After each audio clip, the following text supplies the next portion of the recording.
Hi hello నమస్తే welcome to KK news. నేను మీ మాతో ఈరోజు నేను సైకాలజిస్ట్ దగ్గర ఉన్నాను. కర్రీ రాజేష్ అనమాట ఆయన పేరు. మనం ప్రెసెంట్ డేస్లో ఎక్కువగా చూస్తున్నాం కదా, స్ట్రెస్ డిప్రెషన్ చాలా వరకు పెరిగిపోయింది. చాలా డౌట్స్ కూడా వాటి మీద ఉన్నాయి కదా. ఒకసారి సార్ని అడిగి తెలుసుకుందాం రండి. సార్ నమస్తే సార్. సార్ ప్రెసెంట్ డేస్లో చాలా వరకు డిప్రెషన్ స్ట్రెస్ అనేది నిజంగానే ఎక్కువైపోయింది. ఒకప్పుడు పట్టించుకునేవారు కాదు, కానీ ప్రెసెంట్ అయితే ప్రతి ఒక్కరు కూడా పట్టించుకున్నారు. నిజం చెప్పాలంటే చాలామంది పెద్దవాళ్ళు అనుకుంటూ ఉంటారు మాకే అన్ని ప్రాబ్లమ్స్ ఉన్నాయని చెప్పి. కాకపోతే ప్రెసెంట్ డేస్లో చిన్నపిల్లలు కూడా చాలా వరకు స్ట్రెస్ లెవెల్స్ అనేది పెరిగిపోయాయి. ముఖ్యంగా స్టూడెంట్స్ అయితే ర్యాంకులు వెనుక పరిగెడుతూనే ఉన్నారు. ఒకవేళ హెచ్ఓ అవ్వకపోతే డిప్రెషన్ గురై ప్రాణాలు తెచ్చుకుంటున్నారు.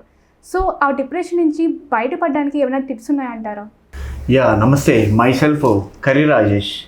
ముఖ్యంగా మేడం అడిగినటువంటి ఈ యొక్క డిప్రెషన్ పాయింట్ ఆఫ్ వ్యూలో మనం ఏ విధమైన ప్రికాషన్స్ స్టూడెంట్స్ తీసుకోవాలనే విషయానికి వచ్చేటప్పటికి ప్రతి పేరెంట్స్ కూడా ముందు ఈ విషయంలో ఇన్వాల్వ్ అవ్వాల్సిన అవసరం ఎంతైనా ఉంది. ఎందుకంటే తన చుట్టుపక్కల వాళ్ళ యొక్క ఫ్రెండ్స్ కానీ, వాళ్ళ యొక్క ఫ్రెండ్స్ యొక్క పిల్లలు కానీ, అంటే పేరెంట్స్ ఫ్రెండ్స్ సంబంధించిన విషయాల్లో same peer age group point of వ్యూలో మా అబ్బాయి ఈ ర్యాంకు కొట్టాడు, ఈ కాలేజీలో చదువుతున్నాడు అనేటువంటి ఎక్స్పెక్టేషన్స్తో వాళ్ళ యొక్క పిల్లల మీద కూడా సేమ్ అదే ఎక్స్పెక్టేషన్స్ అనేవి పెట్టుకుంటూ ఉంటారు. ఈ యొక్క ఎక్స్పెక్టేషన్స్ అనేవి పిల్లల యొక్క ఆపోజిట్ చిల్డ్రన్స్ మీద మనం పెట్టుకోకుండా వీళ్ళ యొక్క ఇండివిజువల్ ఎక్స్పెక్టేషన్స్ ఏంటి, వీళ్ళ యొక్క క్యాలిబర్ ఏంటి, వీళ్ళ యొక్క ఐక్యూ లెవెల్ ఏంటి, వీళ్ళ యొక్క ఈక్యూ లెవెల్ అనేది ఏంటి అనేది బేస్ చేసుకొని దాన్ని బట్టి ఆ యొక్క చిల్డ్రన్ యొక్క ఇంట్రెస్ట్ ఏంటి, కెపాసిటీ ఏంటి అనేది తెలుసుకోవాల్సిన అవసరం ఎంతైనా ఉంది. దీన్ని బట్టి ఈ యొక్క ర్యాంక్ సాధించడానికి ఎంతవరకు క్యాపబిలిటీ ఉంది, ఎంతవరకు లేదు అనేటువంటి క్లారిటీ ఆఫ్ గోల్ అనేది పెట్టుకోవడం వల్ల కూడా ఈ యొక్క ఎక్స్పెక్టేషన్స్ రీచ్ అవ్వడానికి ఛాన్సెస్ ఎంతవరకు ఉన్నాయి అనేది మనకి తెలుస్తుంటుంది.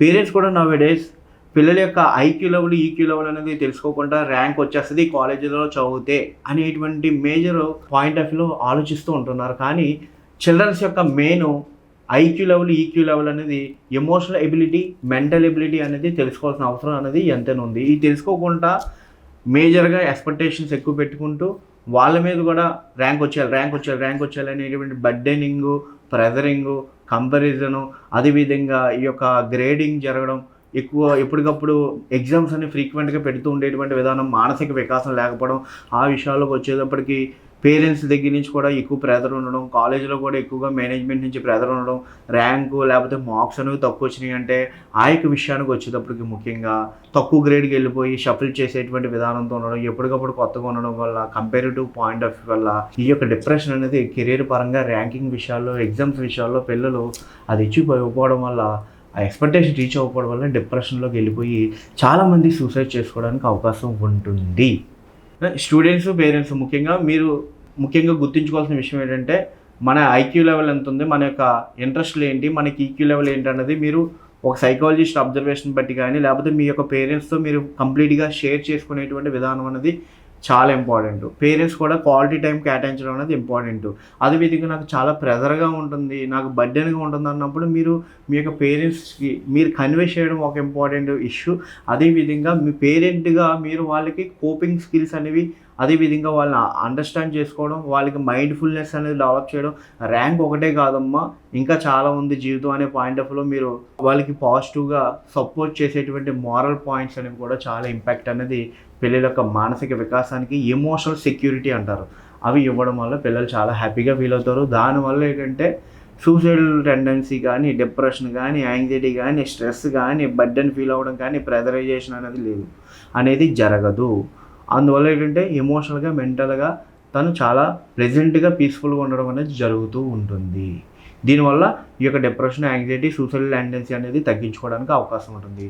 అంతగా మీకు ఇంకా బాగా ఈ యొక్క విషయం మీద క్లారిటీ కావాలి, పిల్లలు ఇంకా బెటర్ వేలో కెరీర్ పరంగా సెటిల్ అవ్వాలి అనే విషయానికి వచ్చేటప్పటికి ఒక మంచి సైకాలజిస్ట్ని మీరు కలిసి మీరు వాళ్ళ యొక్క ఒపీనియన్ బేస్ చేసుకొని తనకి ఐక్యూ ఎంత ఉంది, ఈక్యూ ఎంత ఉంది, తన యొక్క పాసిబిలిటీ ఆఫ్ అచీవ్మెంట్ ఎంత ఉంది అన్నది బేస్ చేసుకొని ముందుకెళ్ళచ్చు. సార్ ప్రెసెంట్ డేస్లో పేరెంట్స్కి ఉన్నది ఒకే ఒక డౌట్, పిల్లల్ని కంట్రోల్ చేస్తే వాళ్ళ లైఫ్ బాగుంటుందా లేదంటే వదిలేస్తే బాగుంటుందా అని చెప్పి వాళ్ళు చాలా వరకు డౌట్ ఫీల్ అవుతున్నారు. ఎందుకంటే కంట్రోల్ చేస్తే మరీ వాళ్ళని బంధించేసినట్టు ఫీల్ అవుతున్నారు, అంటే వాళ్ళ ఫ్రీడమ్ లాగేసుకున్నట్టు ఫీల్ అవుతున్నారు పిల్లలు. అలానే వదిలేశారు అంటే రేపొద్దున ఏమవుతుందని చెప్పి పేరెంట్స్ భయపడుతున్నారు. వాళ్ళకి మీరు ఇచ్చే సజెషన్ ఏంటి సార్? ఇది కంప్లీట్గా మీరు అడిగిన క్వశ్చన్ వచ్చేటప్పటికి ఆర్ట్ ఆఫ్ పేరెంటింగ్లోకి వస్తుంది. First of all first 5 years kidney చాలా లవబుల్గా కేరింగ్గా చూసుకోవాలి. రెండు వచ్చేటప్పటికి 5 to 11 years కొంచెం మనం ఒక రకమైన అప్పుడప్పుడు చిన్న భయాన్ని కలిగిస్తూ కొంచెం ఫ్రెండ్లీగా బిహేవ్ చేసేటువంటి పేరెంటింగ్ బిహేవియర్ అనేది ఉండాలి. 12 years తర్వాత కంప్లీట్ పేరెంటింగ్ అనేది స్టూడెంట్కి అదేవిధంగా పేరెంట్ ఫ్రెండ్లీ రిలేషన్షిప్ అనేది కంప్లీట్గా ఉండాలి.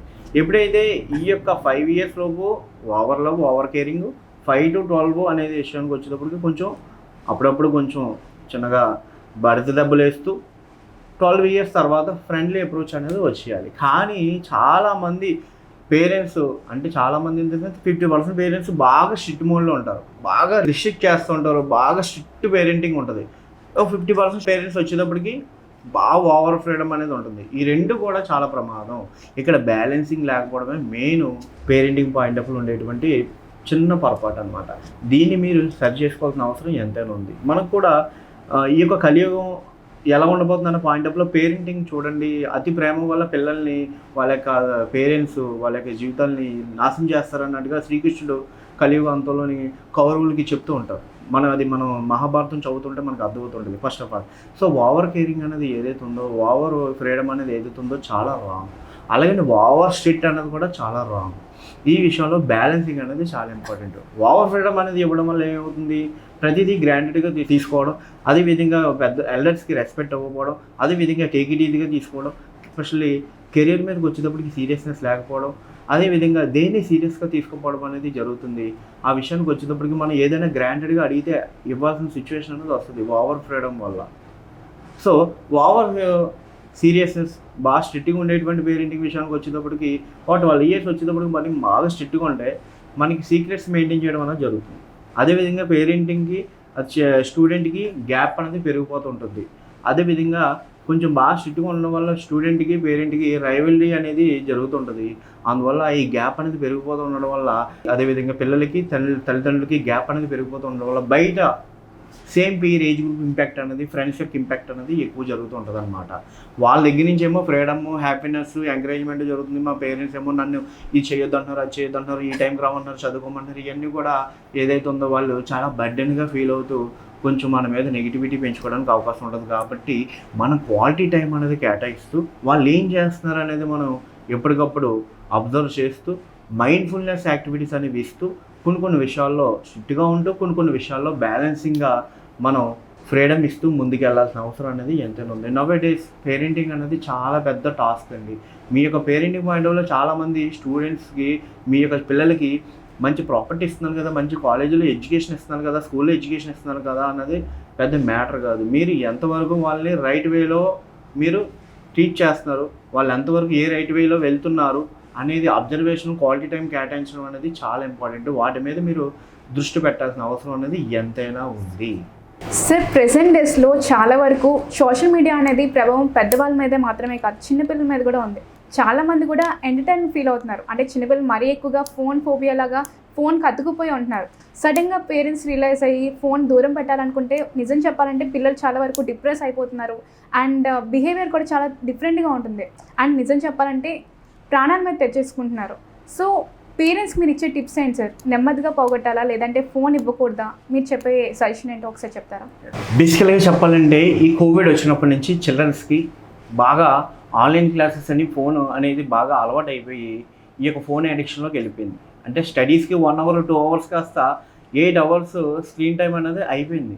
ఎందుకంటే కోవిడ్ టైంలో కాలేజెస్, స్కూల్స్ అనేవి లేకపోవడం వల్ల ఈ యొక్క ఫోన్ అనేది తెలియకుండా మనకు 6th finger అయిపోయింది అనమాట. అయితే ముఖ్యంగా మనం చిల్డ్రన్స్ ఫోన్ చూసేస్తున్నారు బాబాయ్ అని మనం చాలా వరకు ఫీల్ అవుతుంటాం యాజ్ ఏ పేరెంట్గా. ఫస్ట్ ఆఫ్ ఆల్ మీరు ఎంత టైము పేరెంట్స్ విషయాల్లో ఒక పేరెంటింగ్గా ఉంటూ పిల్లల దగ్గర ఎంత టైం మీరు ఫోన్ యూజ్ చేస్తున్నారు, మీ యొక్క స్క్రీన్ టైం ఎంత, పిల్లలు మీతో వచ్చి మాట్లాడుతుంటే మీరు ఫోన్ చూస్తున్నారా లేదా, ఫోన్తో ఎటువంటి కాన్వర్జేషన్ మీరు చేస్తున్నారు, ఫోన్ మాట్లాడడానికే యూజ్ చేస్తున్నారా, మీరు ఇన్స్టా లేకపోతే ఫేస్బుక్ లేకపోతే సోషల్ మీడియా యూట్యూబ్ అనేది చూస్తూ వాళ్ళ ముందే చూస్తూ ఉంటూ వాళ్ళు మారాలంటే ఎలా అవుద్ది?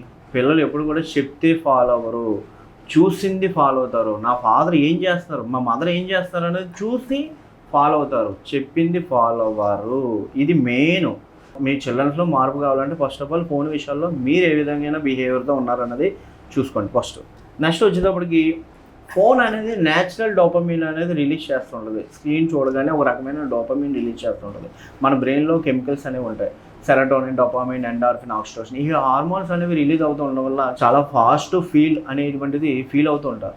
ముఖ్యంగా వచ్చేటప్పుడు ఇన్స్టా అవ్వచ్చు, లేకపోతే యూట్యూబ్ రీల్స్ అవ్వచ్చు, వాట్ ఎవర్ ఇట్ ఇది. ఈ రీల్స్ చూస్తుండగా పాజిటివ్ మెలటోనిన్ అనేది రిలీజ్ అయిపోతూ ఉండడం వల్ల చాలా హ్యాపీగా ఫీల్ అవుతుండేటువంటి ఈ విషయానికి వచ్చేటప్పుడు ముఖ్యంగా ఫోన్లోనే కాదు, న్యాచురల్ థెరపీస్ అనేవి ఉన్నాయి.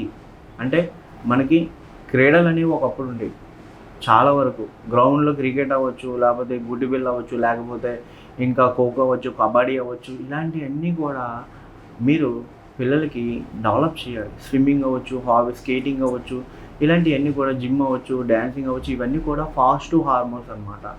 నౌడేస్ అందరూ కూడా ఐసోలేటెడ్గా ఉండిపోయి ఫోన్ అనే దాని మీదే మనం ఫోకస్ చేస్తాం. కానీ ఫిజికల్ ఎక్సర్సైజెస్ పాయింట్ ఆఫ్ వ్యూలోకి వచ్చేటప్పటికి న్యాచురల్ మెలటోనిన్ రిలీజ్ అయ్యేటువంటి ఫిజికల్ ఎక్సర్సైజెస్ విషయాల్లో, హాబీస్ విషయాల్లో, రీక్రియేషన్ విషయాల్లో, మైండ్ఫుల్నెస్ యాక్టివిటీస్ విషయాల్లో పేరెంటింగే ఇన్వాల్వ్ అవుతూ వాళ్ళకి న్యాచురల్గా ఫోన్ మీద కాకుండా న్యాచురల్గా యాక్టివిటీస్ అనేవి ఏవైతే ఉన్నాయో వాటి మీద మీరు దృష్టి పెట్టే విధంగా మీరు స్లోగా చేంజ్ అవ్వాలి. ఫోన్ అనేది మీరు జస్ట్ ఒక ఎలక్ట్రానిక్ డివైస్ మాత్రమే అనేటువంటి ఒక రెక్లెస్ బిహేవియర్తో మీరుంటూ వాళ్ళు కూడా సరదాగా వాళ్ళు ఫోన్ చూసే టైంలో మీరు కూడా వాళ్ళతో పాటు మీరు బయటికి వెళ్ళిపోతూ షాపింగ్కి వెళ్దాం, లేకపోతే గ్రౌండ్కి వెళ్దాం, లేకపోతే వాకింగ్కి వెళ్దాం, జిమ్కి వెళ్దాం అనేటువంటి ఆ యొక్క టైంని రీప్లేస్ చేసేటువంటి ఏదైతే సబ్స్టిట్యూట్ చేయడం అనేది, టైం సబ్స్టిట్యూట్ చేయడం, అడిక్షన్ సబ్స్టిట్యూట్ చేయడం అనేది ఎప్పుడైతే చేశారో ఆ యొక్క టైం అనేది తగ్గిపోతుంటుంది. పొద్దున్నుంచి చిల్డ్రన్స్ స్కూల్ నుంచి కాలేజీలో ఉండి ఈవినింగ్ వచ్చేటప్పటికి కొంచెం రిలీఫ్ పొందుతాం, కొంచెం రెస్ట్లెస్గా ఉందనే విషయానికి వచ్చేటప్పుడు ఫోన్ చూస్తుంటారు. ఆ టైంలో మీరు న్యాచురల్ మైండ్ఫుల్నెస్ యాక్టివిటీస్ అనేవి ఇవ్వడం ద్వారా ఖచ్చితంగా అవుతుంది. నెక్స్ట్ వచ్చేటప్పటికి వాళ్ళకి టాస్క్ ఇవ్వండి. మీరు ఈ రోజుకి ఇంత స్క్రీన్ టైం చూసే కదా, ఆ స్క్రీన్ టైం తగ్గిస్తే నీకు ఈ యొక్క బెనిఫిట్ ఉంటుంది అనేటువంటి ఒక రకమైన అచీవ్మెంట్ ఇవ్వండి. డెఫినెట్గా వాళ్ళు దాన్ని పాజిటివ్గా తీసుకుంటారు. అదే మనం హార్డ్గా మనం వాళ్ళకి చెప్పేటువంటి విషయంలో ఫోన్ యూజ్ చేయకు అని చెప్పి మనం కూడా ఫోన్ యూజ్ చేస్తూ ఉంటే వాళ్ళు అగ్రీ చేయరు, డిసగ్రీ చేస్తారు. ఖచ్చితంగా వాళ్ళు ఇంకా టైం ఎక్కువ యూజ్ చేస్తూ ఉంటారు ఫోన్ మీద. అందువల్ల ఏంటంటే అంతగా మీ కంట్రోల్లో లేదు అనే విషయానికి వచ్చేటప్పటికి మాలాంటి ఎక్స్పర్ట్స్ దగ్గరికి వస్తే మీకు కొన్ని సైకలాజికల్ టిప్స్ అనేవి మీ యొక్క చిల్డ్రన్స్కి ఫోన్ అడిక్షన్ విషయాల్లో మీకు ఖచ్చితంగా అందజేస్తాం. దానివల్ల మీకు బెటర్ సిచ్యువేషన్ నుంచి, ఆ యొక్క worst situation, phone addiction situation నుంచి మీరు బయటికి రావడానికి అవకాశం ఉంటుంది. సార్, ప్రెసెంట్ డేస్లో చాలామంది పిల్లలు కూడా చాలా వరకు అలర్ట్ చేస్తూ ఉంటారు, చాలా కొన్ని మిస్టేక్స్ జరుగుతూ ఉంటాయి. సో పేరెంట్స్ ఏం చేస్తారంటే చాలామంది పనిష్ చేయడం, ఆ పనిష్మెంట్ ఇవ్వడం, లేదంటే కొట్టడం, లేదంటే తిట్టడం, ఇలా చేయడం వల్ల వాళ్ళు కంట్రోల్లో ఉంటారని చెప్పి భావిస్తూ ఉంటారు. కొంతమంది పిల్లలు డిప్రెస్ అయిపోతారు, కొంతమంది చాలా వీక్గా ఉన్న వాళ్ళు, లేదు అంటే తిరగబడిపోతూ ఉంటారు. రెండు కూడా కరెక్ట్గా ప్రెసెంట్ డేస్లో అయితే. సో దీన్ని తప్పించుకోవడానికి, పిల్లలు కంట్రోల్ చేయడానికి, అలాగే వీటిని వాడకుండా ఉండడానికి ఎలాంటి సజెషన్స్ ఇస్తారు? అంటే వాళ్ళ మధ్య బాండింగ్ పోకుండా వాళ్ళ మిస్టేక్స్ని కరెక్ట్ చేసేటట్టు. So first of all 2 types of childrens ఉంటారు. ఒకటి రైవల్రీ యాటిట్యూడ్ చిల్డ్రన్స్ ఉంటారు. అంటే వాళ్ళు చాలా ఉద్రేకంగా ఉంటారు, కొడతారు, కేకలేస్తారు పేరెంట్స్నే. ఆ యాటిట్యూడ్ చిల్డ్రన్స్ ఉంటారు. నెక్స్ట్ వచ్చేటప్పటికి బాగా సెన్సిటివ్ యాటిట్యూడ్ చిల్డ్రన్స్ ఉంటారు. ఈ డిఫరెన్షియేషన్ అనేది మనం ఎప్పుడు కూడా కనిపెట్టాలి. ఒకటి. రెండు వచ్చేటప్పటికి ఈ పనిష్ చేసేటువంటి విధానంలో పేరెంట్స్ కొట్టడం లేకపోతే తిట్టడం, కంపేర్ చేయడం అనేది ఏదైతే ఉందో కంప్లీట్గా అది 90% రాంగ్ అవుతుంది. అంటే నేను ఇంతకు ముందే చెప్పాను, ప్రతి మీ యొక్క చిల్డ్రన్స్ని బిలో 5 years బాగా లవ్ అండ్ కేరింగ్, ప్రొటెక్షన్. అదే 5 to 12 years వచ్చేటప్పటికి కొంచెం ఓవర్ ప్రొటెక్షన్ కాకుండా కొంచెం స్ట్రిక్ట్గా ఉంటూ, అదేవిధంగా అప్పుడప్పుడు చిన్న దెబ్బలు వేస్తూ మనం కంట్రోల్లో తెచ్చుకోవడం. 5 to 12 years. 12 years ఏమో కంప్లీట్గా మనకి ఫ్రెండ్లీ నేచర్ రావాలి, లేకపోతే ఇక్కడ రైవల్టీ పెరిగిపోతుంటుంది. ఈ డిఫరెన్షియేషన్కి వచ్చేటప్పటికి ముఖ్యంగా చిల్డ్రన్స్ని ఎలా ట్రీట్ చేయాలనే విషయానికి వచ్చేటప్పుడు ముఖ్యంగా క్వాలిటీ టైం కేటాయించడం తప్ప దీనికి వేరే ఆప్షన్ అనేది లేదు. నెక్స్ట్ వచ్చేటప్పటికి అబ్జర్వేషన్ ఎక్కువ చేయాలి. తను ఏం చేస్తున్నాడు, తను ఏం ఆలోచిస్తున్నాడు, తన యొక్క యాక్టివిటీస్ ఏంటి, తన యొక్క ఫోన్ చాట్ లిస్ట్ ఏంటి, తను ఎవరితో స్నేహం చేస్తున్నాడు అనేది అబ్జర్వేషన్ ఎక్కువ టైం చేయాలి. నెక్స్ట్ వాళ్ళు ఏం చెప్తున్నా సరే జస్ట్ అది రైట్ అయినా రాంగ్ అయినా ఫస్ట్ ఆఫ్ ఆల్ వినాలి. ఈ 3 కూడా నా పేరెంట్స్లోని తక్కువైపోయింది. దానివల్ల ఏంటంటే ఆ నెగిటివ్ మనకి తెలియకుండా చిన్న నెగిటివ్ కాస్త పెద్ద మిస్టేక్ కింద చిల్డ్రన్ చేసేటప్పటికి, మనకి ఆ యొక్క పెద్ద మిస్టేక్ చేసేటప్పటికి మనకు తెలుసుకునే టైం అనేది లేకపోవడం వల్ల మనం వాళ్ళని ఎక్కువ పనిష్ చేస్తూ ఉంటాం. దానివల్ల ఏంటంటే వాళ్ళు రైవలరీ యాటిట్యూడ్ అవుతుంది, లేదంటే బాగా ఎమోషనల్గా డిస్టర్బ్ అయిపోయి సెన్సిటివ్ అయిపోయి డిప్రెషన్లోకి వెళ్ళేటువంటి స్టేట్ ఆఫ్ సిచ్యుయేషన్ అనేది జరుగుతుంది. ఈ రెండాటి వల్ల పిల్లలు డిప్రెషన్కి వెళ్ళొచ్చు, లేకపోతే మన మీద ఎనిమీ నేచర్తో మన మీద ఉండొచ్చు. దానివల్ల ఏంటంటే క్వాలిటీ టైం కేటాయించాల్సిన అవసరం అనేది ఎంతైనా ఉంది. వన్స్ అగైన్ నెక్స్ట్ వచ్చినప్పుడు వాళ్ళు చెప్పింది వినండి. 12 years ఏవో అన్నప్పుడు మీరు ఫ్రెండ్లీ నేచర్ తప్ప హార్డ్గా ఉంటాను స్ట్రిక్ట్గా ఉంటానంటే కుదరదు. 4th పాయింట్ ముఖ్యంగా వచ్చేటప్పటికి అబ్జర్వేషన్ ఎక్కువ చేస్తూ ఉండేటువంటి విధానం అనేది కావాలి. అదేవిధంగా వాళ్ళు ఏదైనా ఒక యాక్టివిటీ చేస్తున్నప్పుడు మనం అనలైజ్ ద సిచ్యువేషన్. నో అన్నాం కాకుండా నో ఎందుకు అన్నాం, అందులో what is right what is wrong అనే పాయింట్ మనం క్లియర్ కట్గా చిల్డ్రన్స్కి ఎక్స్ప్లెయిన్ చేయాలి, ఎగ్జాంపుల్స్ ఇవ్వాలి. దానివల్ల వాళ్ళు ఈ విషయంలో డాడీ ఒబే చేయట్లేదు, ఈ విషయంలో మమ్మీ ఒబే చేయట్లేదు, ఇదన్నమాట ఫ్యాక్టర్ అనేటువంటిది వాళ్ళకి ప్రాక్టికాలిటీ అనేది అర్థమవుతుంది. మీరు వాళ్ళు ఎమోషనల్గా ఇది చేసేద్దాం అంటారు, మీరు ప్రాక్టికల్గా వాళ్ళకి అనలైజ్ చేసి ఎక్స్ప్లెయిన్ చేస్తూ ఉండడం వల్ల ఆ యొక్క సిచ్యువేషన్ ఏదైతే ఉందో ఇద్దరికీ కూడా గ్యాప్ అనేది రాకుండా ఒక అండర్స్టాండింగ్ అనేది పెరగడానికి అవకాశం ఉంటుంది, బాండింగ్ అనేది ఇంకా పెరగడానికి అవకాశం ఉంటుంది. టైం కేటాయించకపోవడం వల్ల, అబ్జర్వేషన్ చేయకపోవడం వల్ల, స్ట్రిక్ట్గా ఉండడం వల్ల, అదేవిధంగా ఈ యొక్క ప్రతి విషయంలోనూ కూడా హార్డ్గా బిహేవ్ చేస్తూ ఉండడం వల్ల పిల్లలకి పేరెంట్స్కి గ్యాప్ పెరిగిపోయి ఈ డిప్రెషన్ సూసైడ్లు అనేవి జరిగిపోతున్నాయి. అది ఎడ్యుకేషన్ పాయింట్ ఆఫ్ అవ్వచ్చు, హౌస్ ఎన్విరాన్మెంట్ ఇష్యూస్ అవ్వచ్చు, హ్యాబిట్స్ విషయం అవ్వచ్చు, యాడిక్షన్ విషయాల్లో అవ్వచ్చు. ఇవన్నీ కూడా మెయిన్ అన్నిటికి కారణం ఈ యొక్క 4 factors ఏదైతే చెప్పానో వాటిని మీరు పేరెంటింగ్గా మీరు కరెక్ట్ చేసుకోండి. అంతగా మీకు అబ్జర్వేషన్ ఇంకా బెటర్ రిజల్ట్స్ కావాలి, చిల్డ్రన్స్లో ఇంకా బాగా బిహేవియర్ పరంగా ఇంకా చేంజ్ కావాలంటే మాలాంటి సైకాలజిస్టులు మీరు అప్రోచ్ అయితే మీకు చిల్డ్రన్స్ విషయాల్లో బెటర్ రిజల్ట్స్ అనేవి మీరు చూస్తూ వాళ్ళు ఇంకా బెటర్ ఫ్యూచర్ అనేది లీడ్ చేయడానికి అవకాశం ఉంటుంది బెటర్ బిహేవియర్తో. Thank you.